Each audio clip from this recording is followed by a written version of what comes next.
I'm now starting the recording. Okay.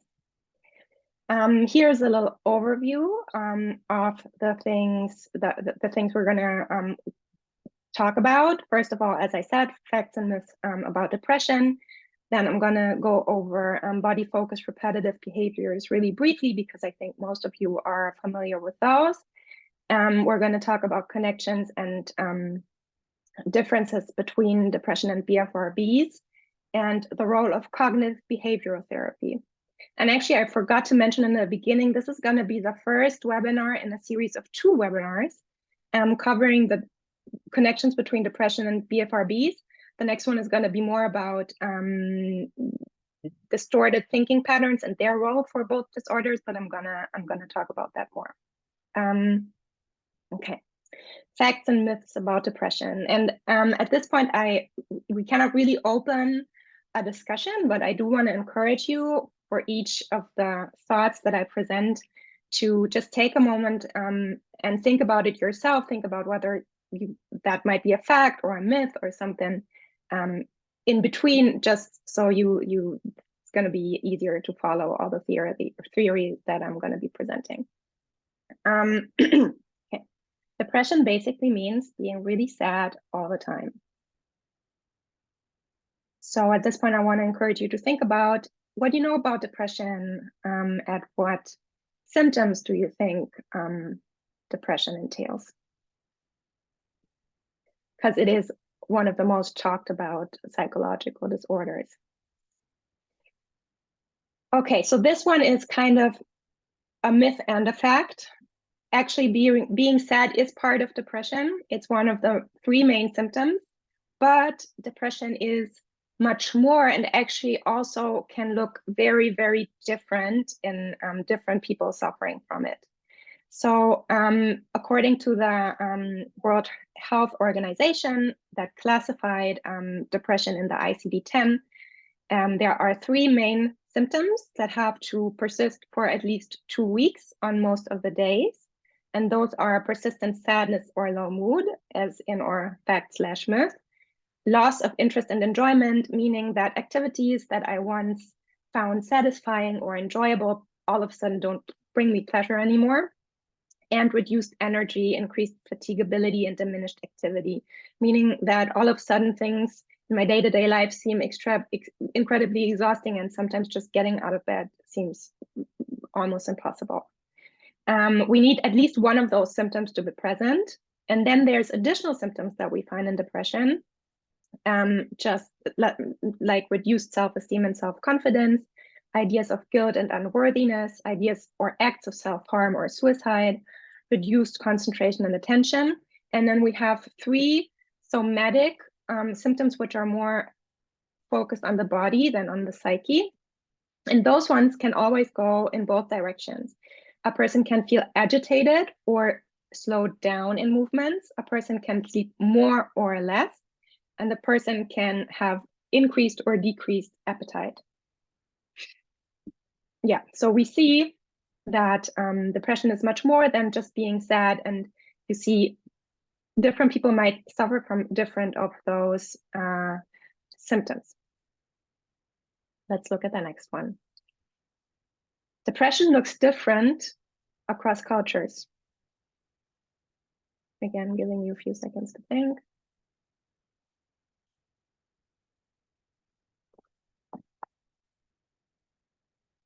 Now, this one is actually 100% a fact. Interestingly, because I just showed you standardized classification, a standardized classification of depression that we use all over the world. But although most parts of the world use either the ICD or the DSM, those classification systems for psychological disorders, we still see a lot of differences between different cultures. One of them is the prevalence of depression, meaning how many people suffer from depression at least once in their life. I mean, here we're talking about lifetime prevalence. And we see that depression is actually more common in high-income countries, such as New Zealand and the US, than in low to middle-income countries, such as, for example, the Lebanon and Mexico. This seems paradoxical or counterintuitive at first because a higher income might also mean a higher standard of living. But there's all kinds of theories why that might be the case. One is obviously that maybe in high income countries, more people actually seek help for their depression or have access to seeking help and diagnosis. And another point is that actually in high income countries, we have more income inequality, which is a factor that's promotes a wide variety of chronic conditions, including depression. And then there's also significant variation in the symptoms that people present with in different cultures. So I talked about those somatic symptoms such as sleep disturbances or fatigue / agitation. And those are actually more common in countries such as China, Japan, India, Latin America, and Africa than in more Western countries such as Europe and North America. One possible explanation for that might be that in Europe and North America, conceptually, there's a separation between body and mind. Whereas in China, Japan, India, Latin America, and Africa, the psyche and the way you feel is more connected to the body conceptually. Another difference in symptoms would be the expression of positive affect. So if we talk about depression, there are negative symptoms such as low mood and negative affect, but also we can see whether someone is depressed by the loss or lacking of positive affect. And we found that in Japan and some other Asian ethnic groups, such as Koreans, people participating in this very study displayed lower levels of positive affect than in other countries. This might be due to the fact that maybe the expression of positive affect is more inhibited in Japan than, for example, in North America due to the collectivist nature of the Japanese society, or maybe also cultural characteristics related to modesty. We also see variation in feelings of guilt. Feelings of guilt as a symptom of depression are more frequent in Europe and North America.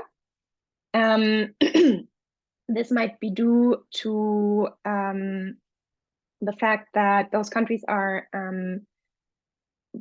based on a culture bearing Judeo-Christianic faith, which is a faith where guilt plays an important role. And this idea is also supported by the fact that symptoms of guilt have been going down, decreasing in the last 100 years, just as the importance of religion in Western cultures and Western societies. And lastly, we have differences in suicidality. So depression is actually more connected to suicidality in, again, Western countries. In non-Western countries, suicidality is more related to mental disorders such as PTSD, conduct disorder, and drug abuse. Yep. So far on depression looks different across cultures. Now we have our last thought, which might be a fact or a myth. Eventually, you will just snap out of it. Here I want you to think about maybe people that you know that are suffering from depression. Most people know someone who's suffering from depression. Did they manage to live with their disorder? If yes, how? Did it just happen automatically? Does it come and go? Or did they seek therapy to improve their symptoms?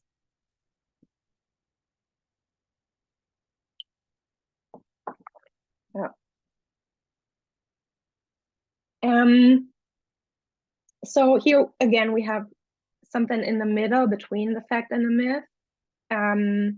You don't always snap out of a depression automatically, although we talk about a depressive episode, which is something that might just go away.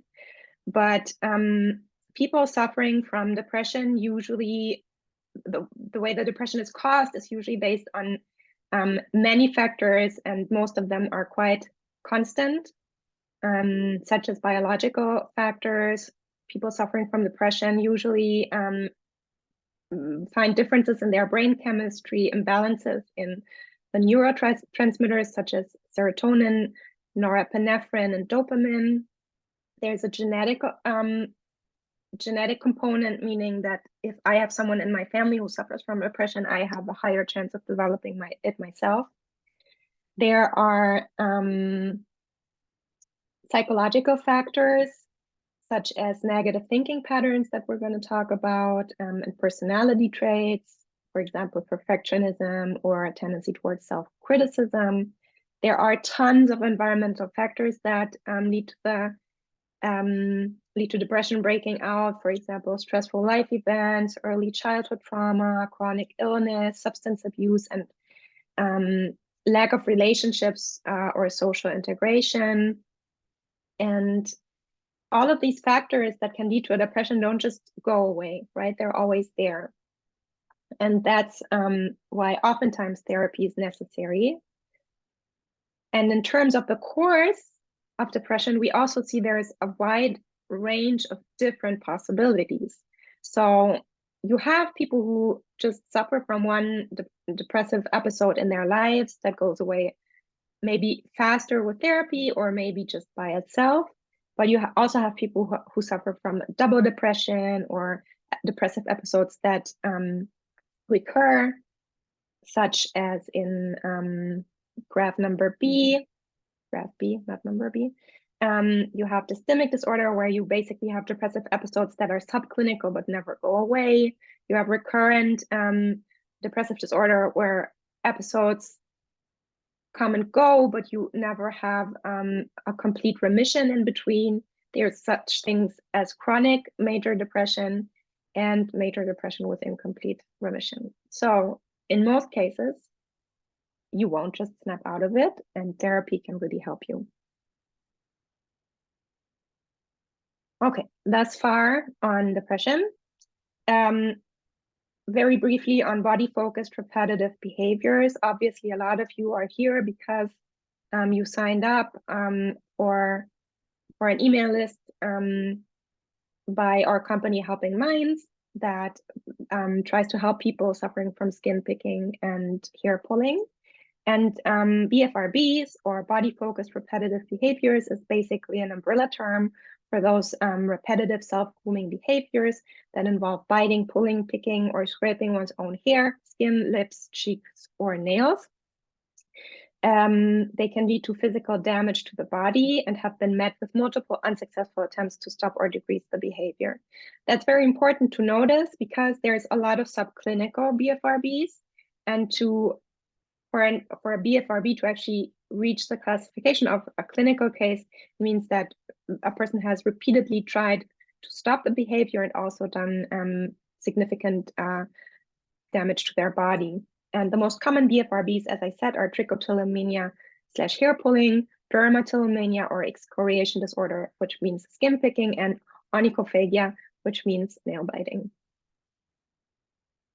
Now, let's get to the point. How are those two connected? And how are they different? First of all, a significant part of the general population suffer from those disorders.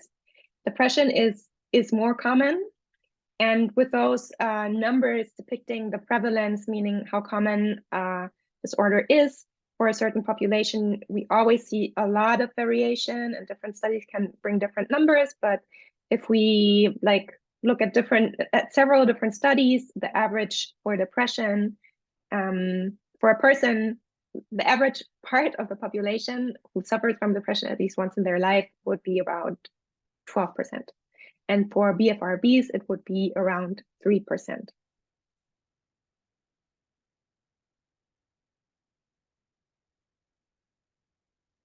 Again, here I'm talking about clinical BFRBs.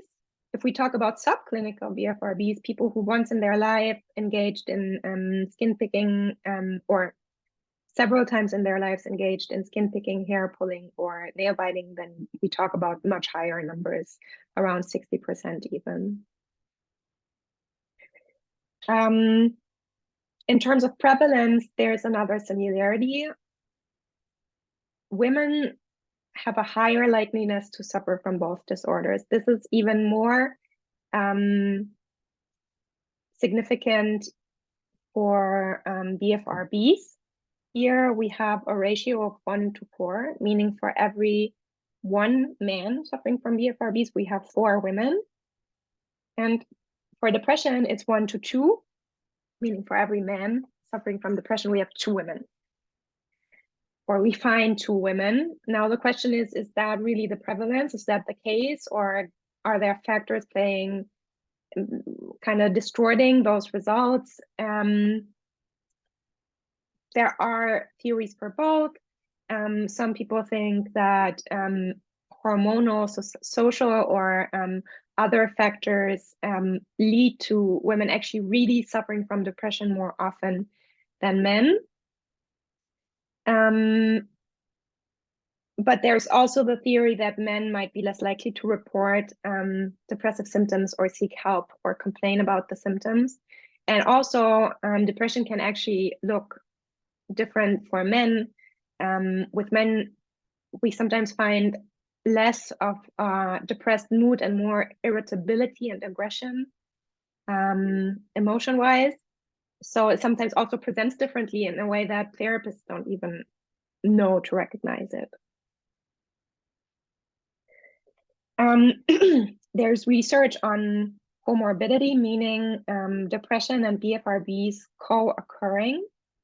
And for the next few studies that I'm citing, those are all about trichotillomania. We unfortunately have much more research on trichotillomania, meaning hair pulling, than on the other BFRBs. So I'm sorry that this is specifically for trichotillomania, but I do think that we can generalize these results also to the other BFRBs.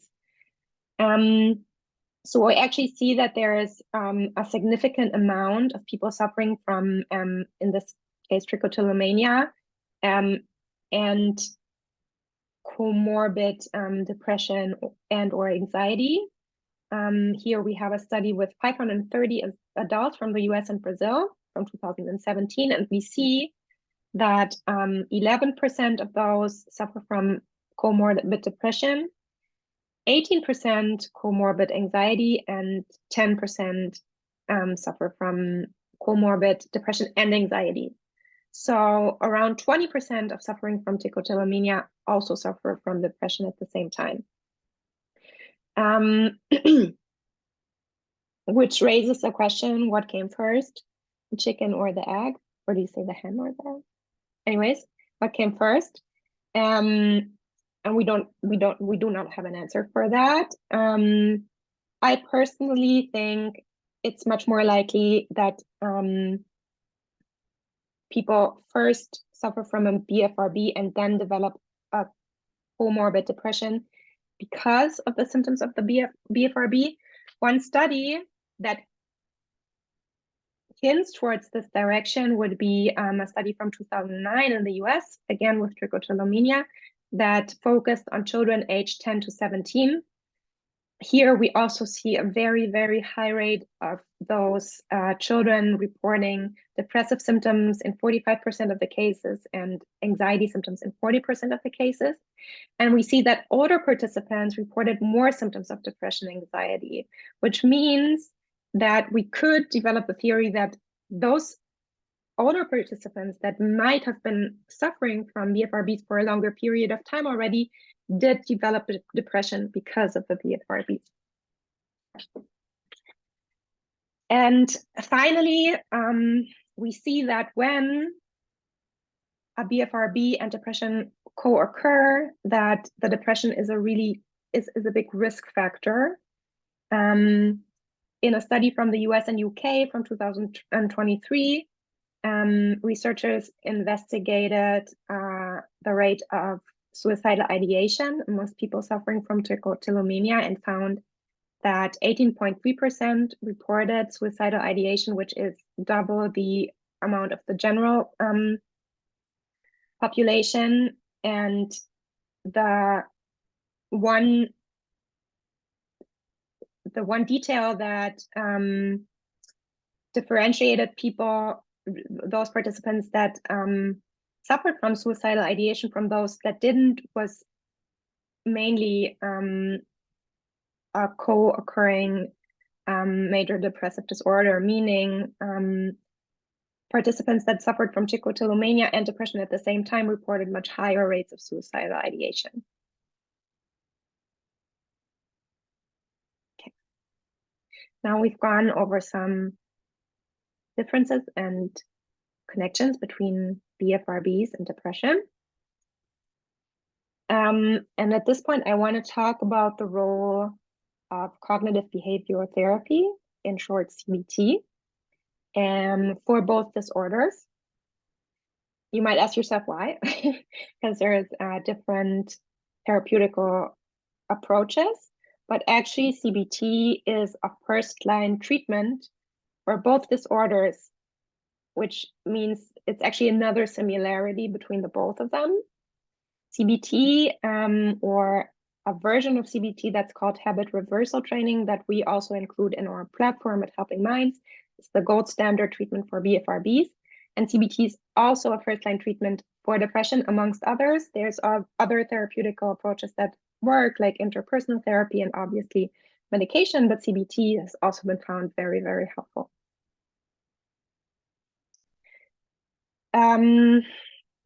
I don't have enough time to go into the depths of CBT treatment, but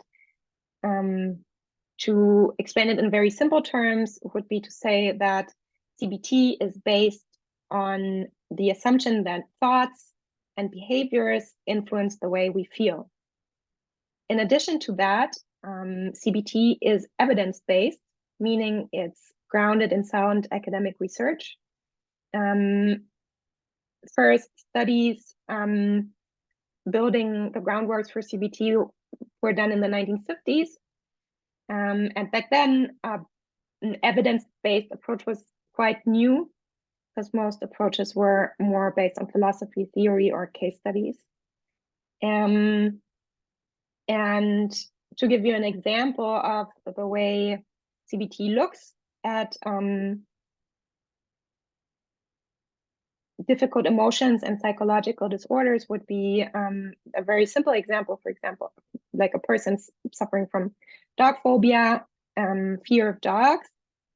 So a CBT therapist would look at that person and think, okay, I want to make that person less afraid of dogs. How can I change their behavior and thoughts? Which behaviors and thoughts perpetuate or cause this anxiety? And then he might find that this person actually avoids contacts with dogs at all costs, doesn't visit friends with dogs, or changes the side of the road when they see a dog approaching. And they also might hold irrational thought patterns regarding dogs, such as unrealistic beliefs about how dangerous dogs are or how likely they are to bite you. And because they engage in those behaviors and hold those thoughts, they are afraid of dogs and can never make a corrective experience of actually approaching a dog and seeing that they don't always bite. So irrational thoughts and problematic behaviors are both the cause for the problem, but also an opportunity to solve the problem, if we put CBT very simply. Now let's look specifically at CBT for depression. Through the perspective of CBT, depression looks like a downward spiral. A person might develop a depressive mood, low mood, might be sad, maybe based on a life event. Sometimes there is no trigger at all. Sometimes it just happens. And then they might engage again in problematic behaviors, such as not leaving the house anymore, not seeing friends, not doing hobbies because they don't have any energy, or because they feel like nobody really wants to see them, because they have feelings of low self-esteem. And then they might develop negative thoughts about themselves, like, I can't even manage to do the simple household chores, I'm not going out, my friends are not even reaching out to see what's going on. and those will lead to more negative emotions, and then the spiral will just go on and on if we don't do anything about it. And what we want to do in CBT is turn this downward spiral into an upward spiral. And interventions that help us do that would be, for example, activity scheduling, which would mean to create a detailed plan of activities for a person, in the best case, every day, that are pleasurable or give the person a feeling of accomplishment or self-efficacy. Activities where they reward themselves at the end of the day if they did them, just to get, the activity level up and to create positive emotions. And then, in order to challenge irrational thoughts, we would advise a patient to to keep a thought journal and try to be aware of the thoughts that come up, and then challenge irrational thoughts in therapy.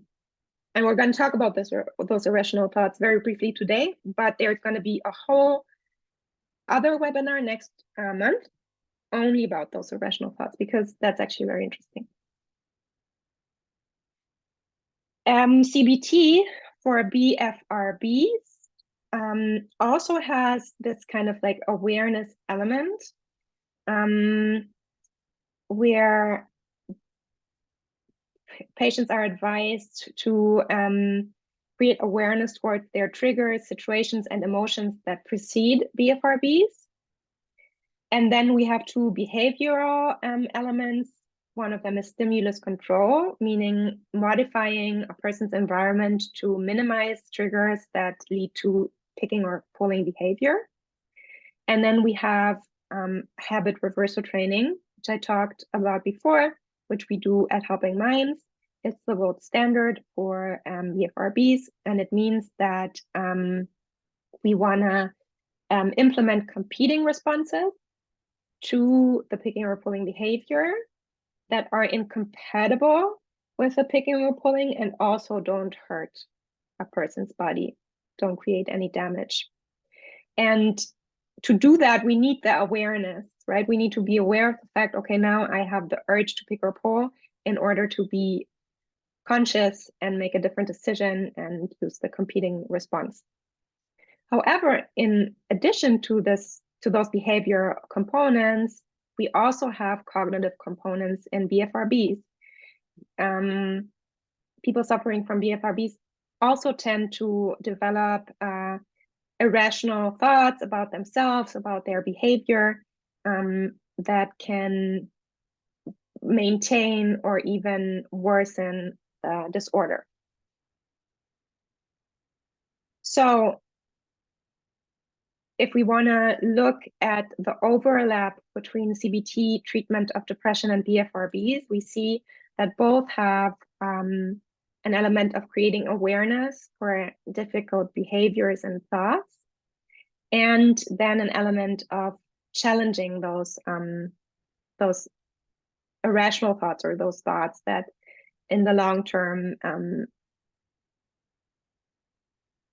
maintain the disorder. Here I have two examples of such thoughts.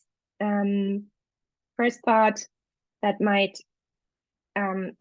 a person with a BFRB might think, or specifically nail biting, is either I quit nail biting entirely, or I always be a nervous wreck forever. And then I have a typical thought for a person suffering from depression. If I make one mistake at work, I will ruin everything and prove that I'm a total failure. And at this point, again, I want to encourage you to take a moment and think about those two thoughts, and think about how they might influence a person's behavior or emotions, and whether there might be a problem with those two thoughts, and whether they might have something in common.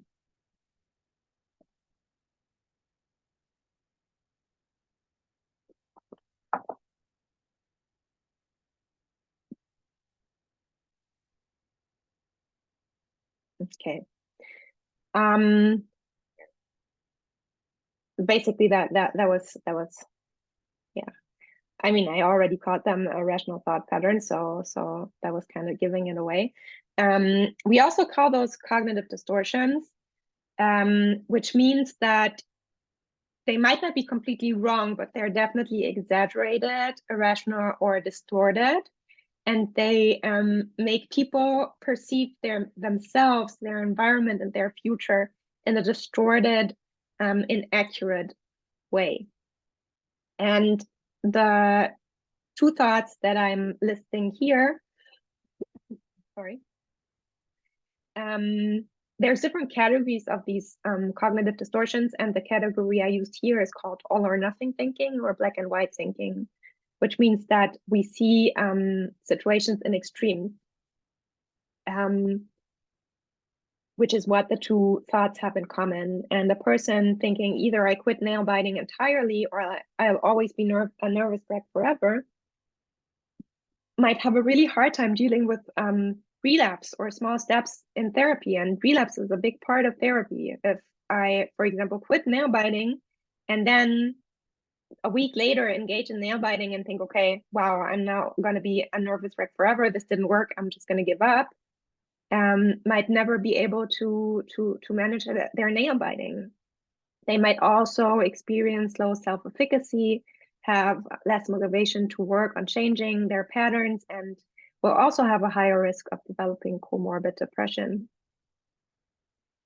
A person thinking to themselves, if I make one mistake at work, I will ruin everything and prove that I'm a total failure, will likely experience more negative emotions, will have lower self-esteem, and will be discouraged more easily at work, which might even make it a self-fulfilling prophecy.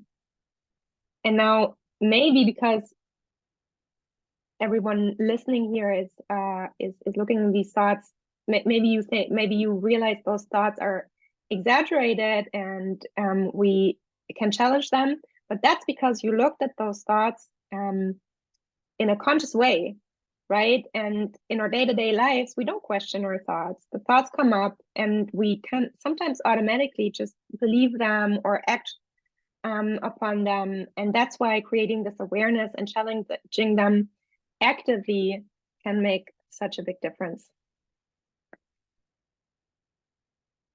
Okay, in conclusion, we went over facts and myths about depression today. We learned that depression can look very different for different people because there is a wide variety of different symptoms and that everyone suffers from the same symptoms, and even the symptoms themselves can express themselves differently from person to person. And also we have a lot of differences between different cultures. In addition to that, we saw that depression will not just automatically go away, at least not in most of the cases. There is different courses of depression and there are underlying chronic factors that if we don't work on them, we will always have a higher risk of experiencing depressive episodes. We looked at some of the connections between depression and BFRBs. We saw that both of them are affect a significant part of the population. And we saw that women are more affected than men and that they actually co-occur frequently. And then we looked at the role of CBT because CBT is a first-line treatment for both disorders. And we saw that there are actually therapeutic elements that can be useful for BFRBs as well as depression. Specifically, being aware of and challenging irrational thought patterns. As we say, you don't have to believe everything you think. And those irrational thought patterns actually are a critical factor that might maintain or even worsen a BFRB or depression, but also give the opportunity to treat those disorders and to cope better. And that's something that we're going to talk about in more depth next month. that was my presentation for today. At this point, I want to encourage you to think whether you have any questions at the end or any comments, and I'm gonna now open the Q&A window and see. Okay. You could all hear. That's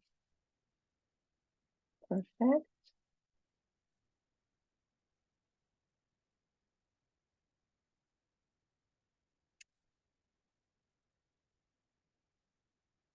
There is one question.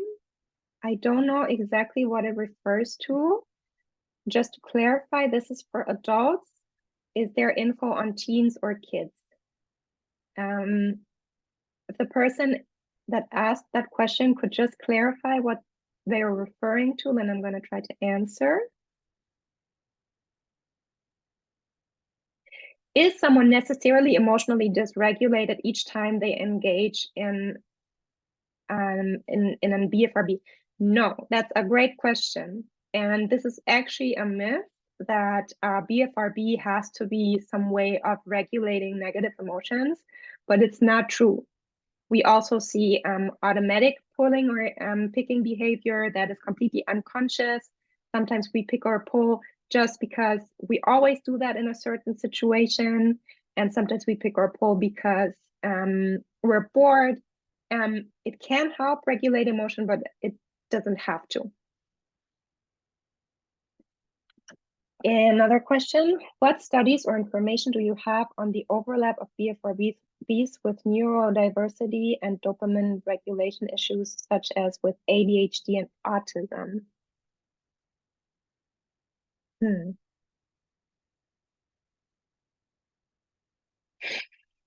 Let me think. For autism, I don't know any studies. I know that for autism, some kind of repetitive behavior that also sometimes serves to calm you down is part of the symptoms, right? Some people suffering from autism might what do you call this? You know, do repetitive movements with their arms, might clap on surfaces and stuff like that. So I'm guessing it would be really difficult to conceptually differentiate between those behaviors. Would be interesting to check if there are any studies on that. If you could, because this is from an anonymous attendee, if you want me to look into that, you can shoot me an email. My email address is right there, and I'm gonna try to check.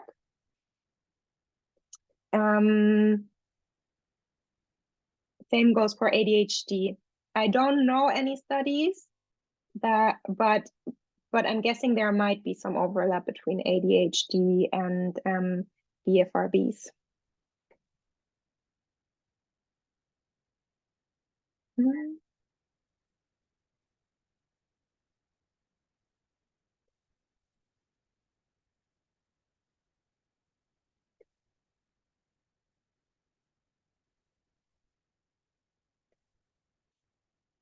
You've explained similarities between CBT and depression, but the link wasn't really there. Is there more you can say about theories for the actual link or mechanism? Like, is skin picking a channel for releasing nervous energy from anxiety? I'm guessing you meant similarities between BFRBs and depression, not CBT and depression, because CBT is a treatment for depression. And the link is actually, we don't know exactly why they are connected, right? There are several theories. One theory might be that a person is suffering from a BFRB, and then those symptoms create negative effect and feelings of low self-esteem or things like that, and that might create the depression.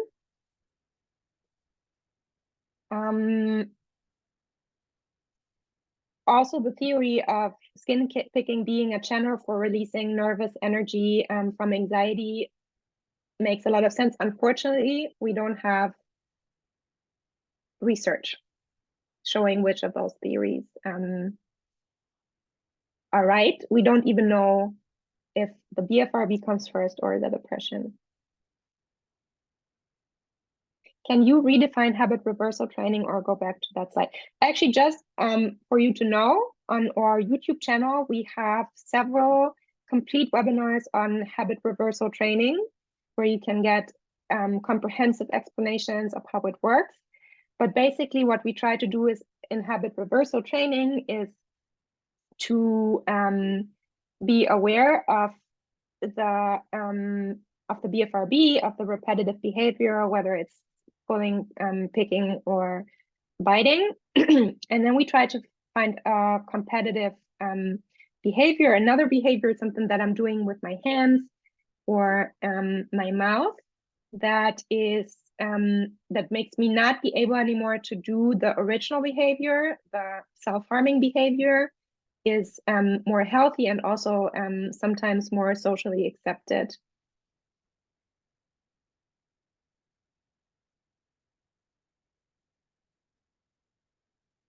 How likely is it for trichotillomania to be passed down genetically?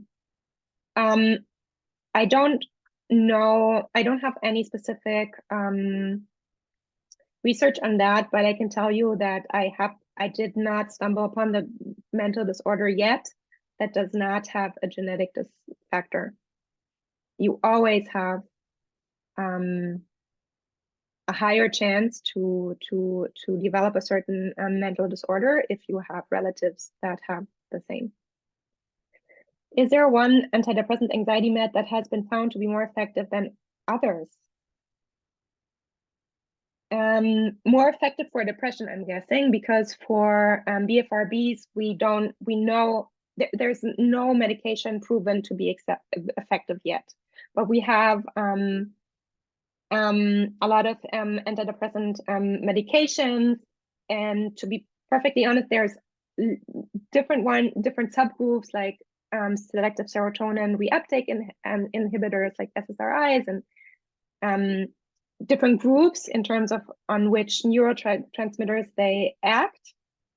And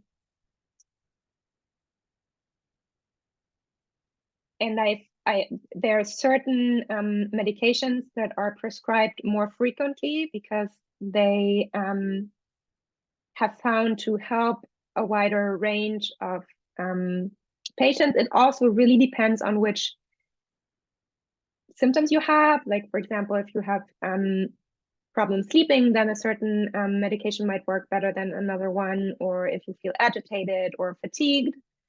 And mostly psychiatrists, which I am not a psychiatrist, so you can always question my input on medication, kind of work based also on experience, because we cannot measure how neurotransmitters are present in the brain. We usually just give the medication.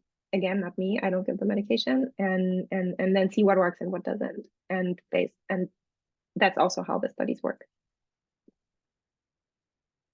What are some in the moment strategies for cognitive restructuring? That's something that I'm really going to talk about next month. But mostly what we do is we want to try to catch an irrational thought when it occurs. That's the most important part. It's very hard. Then realize why it might be irrational and ask ourselves if there is any other way I can think about the current situation that might be more helpful for me. For example, if I think, oh, I just relapsed with my nail biting, I'm never going to get out of this disorder, then I might produce a different, more helpful thought like, relapse is normal, everyone relapses, it's very important for me now to not lose motivation and think about different ways that I can get back on track.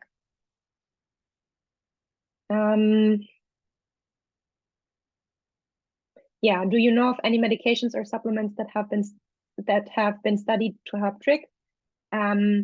No, there is no medication or supplements that have been proven to help with trichotillomania. Watching the time, we still have some time for some more questions.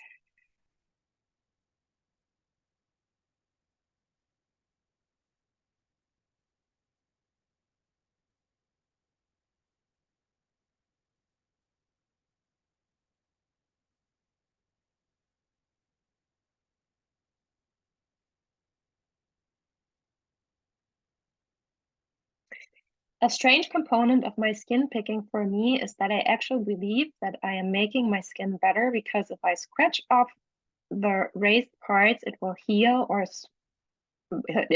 over smoother and I can cover it easier with makeup. I am afraid if I give it up, I will feel panicked. So even though I know I am making it take longer to heal, I feel like it will be easier during the process. And I can't stop. So it doesn't seem like a bad behavior to me, even though I logically know it is. It's so hard. It is really hard. First of all, it's really hard. It's really hard to give up automatic behaviors, right? I always tell my clients when they come to me and then they've been suffering, from a certain behavior for 5 years and expect from themselves or from me that we solve this problem within a few weeks.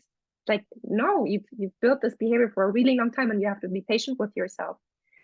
You have to be patient with yourself. Obviously, if you kind of make yourself think that the skin picking will help you, you have you have less motivation to change, right? And I also, this might be a little bit controversial, I think if a certain disorder doesn't create a lot of suffering for you, then you don't need to change it, right? You only have to change it if you really suffer.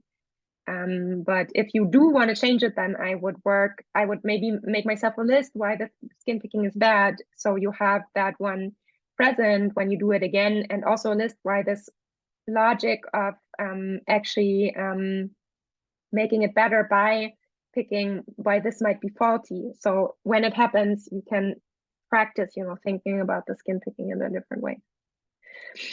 Is knuckle cracking a BFRB? I understand some may not consider it to be a BFRB, but I crack my joints all the time. I'm always cracking my bones from every part of my body, knees, toes, arms, wrists, fingers, legs, and quite compulsively, so that it interferes with my daily activities. It's not just a bad habit for me.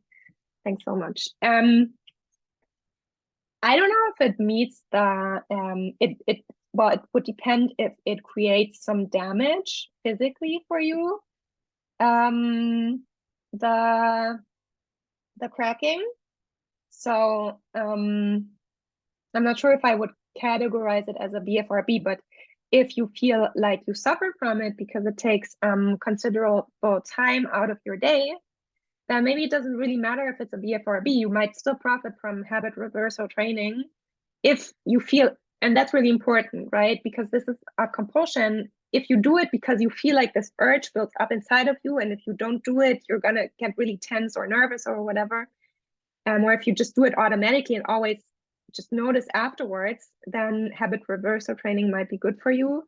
If, for example, the compulsion is triggered by a feeling like a sneeze or something like before a sneeze, then it might also be a tic disorder. And if it's triggered by a thought, then it might be OCD. But if it's a tic disorder and if you have an urge, like if in a BFRB, then you might profit from habit reversal training, no matter how we define it. Have there been any studies on how self-care routines can help combat BFRB habits? This is really hard to answer because self-care is such a broad term. But if the result of the self-care would be to be more relaxed and at ease, then it might also combat BFRB. But in terms of knowing specific studies, we would have to define self-care more specifically. Probably the same for PTSD. Whether there is comorbidity between PTSD and depression, might be. It's not a common combination, like PTSD and BFRBs, right? PTSD and depression obviously is very common. PTSD and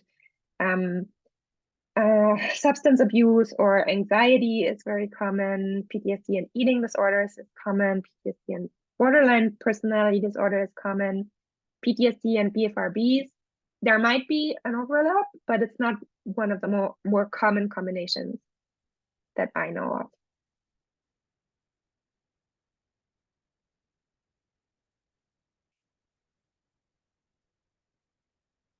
Any suggestions for those of us who have tried many times and many methods to address BFRBs and have not been successful? That's also a very, very broad question, because I would have to, you know, see what did you try? At which point did you find that whatever you tried didn't help you? I mean, there are non-responders. There are people who have BFRBs and just cannot stop doing it. Like it's an illusion to think that everyone can treat their BFRB. We know that habit reversal training is the most effective way to do it. And we also know that it's something that takes you have to invest a lot of time and effort and stick to it, even if you relapse, even if it's hard, even if there's ups and downs. So obviously there are people for who HRT habit reversal training doesn't work, but there's also those who kind of like drop out of the process because it's too difficult. If that's something that you tried specifically, then I also want to advise you to try more mindfulness or meditation-based approaches. Those can also really help. And maybe try a different therapist, you know. Having the right therapist is also very important. Or try our program. We also have therapists. Okay. I'm not sure I'm going to be able to go over all of the questions. I'm trying to be brief now. One more question. Any input on research around psychedelic therapies and BFRBs? I'm sorry, I don't know any. Psychedelic therapies are tried out right now for PTSD and depression and anxiety. I don't know about BFRBs. I also not sure if that would make sense to me, because I think psychedelic therapies are more there to reach deeper levels of consciousness and past traumatic events that we haven't processed, at least. And I'm not an expert on psychedelic therapies either, but and those are, you know, and that's by the same person who said that she tried a lot of things and that they haven't worked. I'm not an expert on it, so I don't want to just say it doesn't work. You can look into it if you find someone who really knows it, but it also depends on which country you live and whether this kind of therapy is even legal. Do you have advice which movements, gestures are good for HRT for skin picking? There's lots of different movements. I could go through a list now verbally, but you can actually just maybe look that up on Google or write me an email, and then I can write you a list later. I was diagnosed with bipolar depression in my 40s and prescribed antipsychotics, risperidone to be precise. When I was released from the hospital, I started to pull my hair and to suffer from BFRBs. Is this common?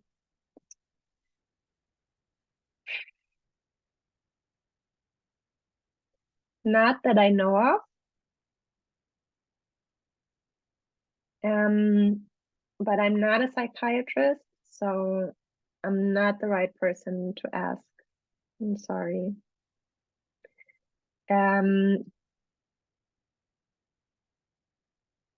Whether it's common or not, when you take medication, specifically antipsychotics, which usually have some kind of side effect, you always have to just, you know, evaluate, you know, the benefit and the cost. And if you say the BFRB is too high a cost for me, then you might want to try a different medication and see if it helps with the BFRB. I have depression, anxiety, PTSD, and trichotillomania, and I can say that being properly medicated and in therapy to help with those things allows me to work on the BFRB with therapy. First of all, depression, anxiety, PTSD, and trichotillomania is a lot. So I don't know, it's really touching for me to see that you're, dealing with those things, seeking therapy and taking medication. And I'm so happy to hear that it allows you to work on the BFRB.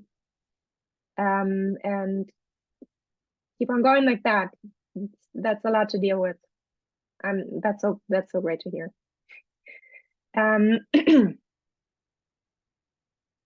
Is there a website or resource to find a psychiatrist who helps those with BFRBs? That really depends where you are. So, like, because you guys are from all kinds of different countries, I don't know of one, but we are working at Helping Minds. We are working on trying to cooperate with psychiatrists in the future, to support therapy with medication, but that might also be only for people who suffer from another disorder in addition to the BFRBs, because as I said, there's no medication yet that's been proven helpful with BFRBs scientifically.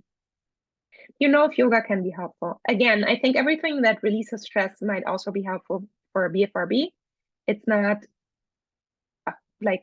the gold standard treatment, but I'm sure if yoga helps you to be more at ease and less stressed, then it might have a positive effect on your picking and pulling behavior. You also might, during yoga practice, if the urge comes up and you manage to stick with your breath and your movement, to practice not engaging in the urge during yoga.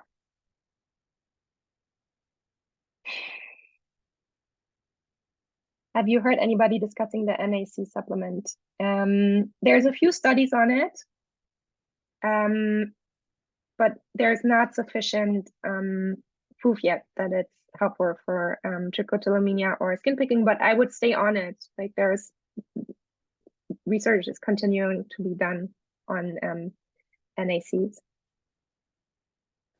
Is there a possibility to check the genetic predisposition? Depending on which disorder you mean, BFRBs or depression. You mean in a person? In a person, there are studies on, again, it depends on the BFRB or depression. For depressions, we have specific genes identified that might lead to depression. Is there, you know what? I don't know if you can really check it. I didn't hear about the possibility of a person really checking it. I can look into that. If you write me an email, I'm gonna check that. That's a really good question.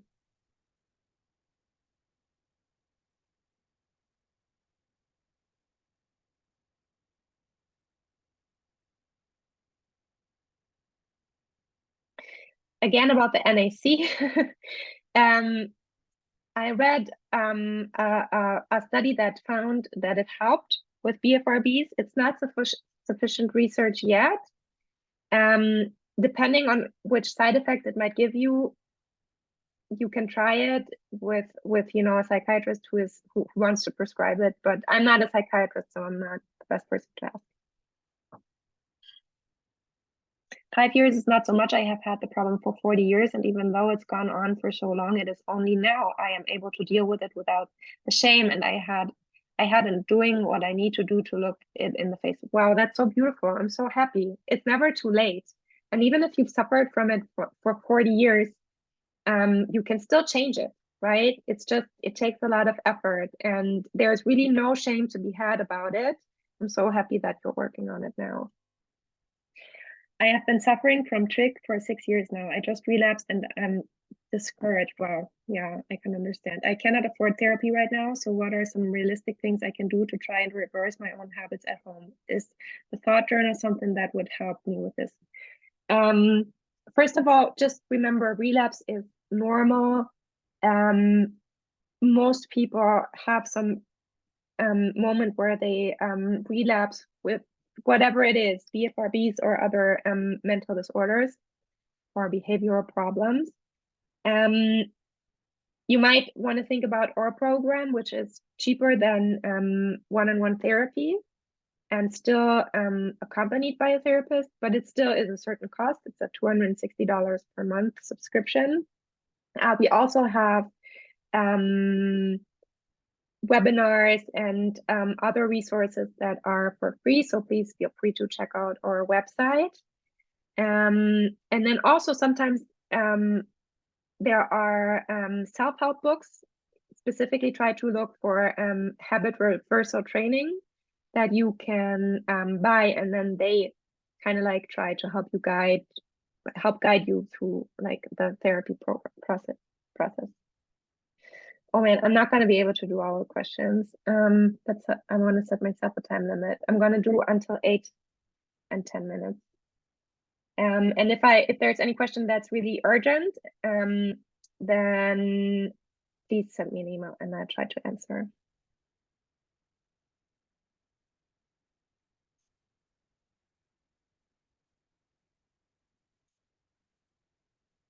The app asks me to log the thoughts I was thinking at the time. When I pick in front of the mirror, it feels mindless, like a trance. How should I approach the what thoughts were you thinking from? Should I focus on what I was thinking beforehand or after? That would be automatic picking, which is oftentimes not related to a thought. I would focus on the thought that you were thinking beforehand. What is the difference between a tic disorder and the BFRB? Very good question. So there are certain movements that are more typical for tics and certain movements that are more typical for BFRBs. Most tics are not self-harming.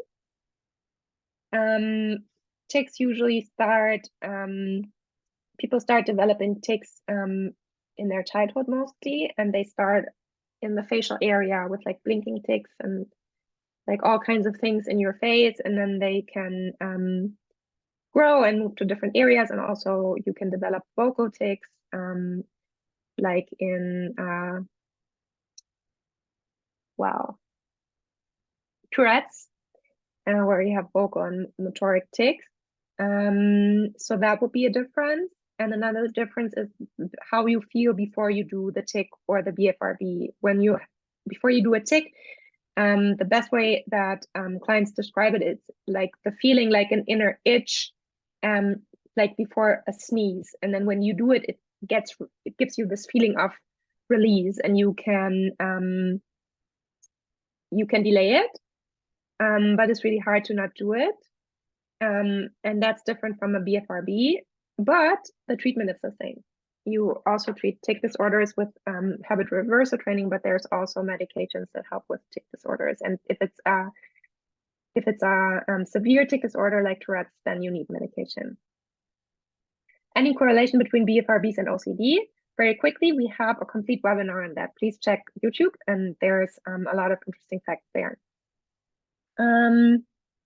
Is there any study as to why people select certain locations on their body to pick, lips versus hair versus skin? I don't know of such a study, but I do think there are sometimes certain locations that people pick in terms of like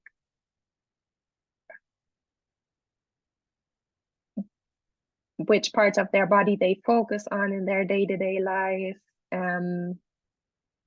Probably those factors play a high role when the BFRB is first developed. I don't know if there's any studies looking into that. I don't know any. Caffeine is a correlation, right? I don't know. Is caffeine a correlation? I don't know. Haven't heard of that.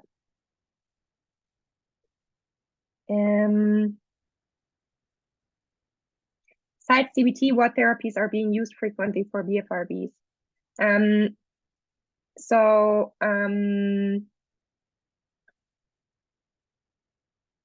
Not a lot. You have mindfulness-based therapies. You have a lot of therapies that are used because people are not specialists and don't really know how to treat BFRBs.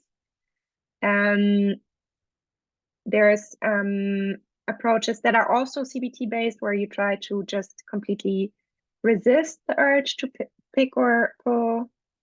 But CBT is the one that's been found the most effective.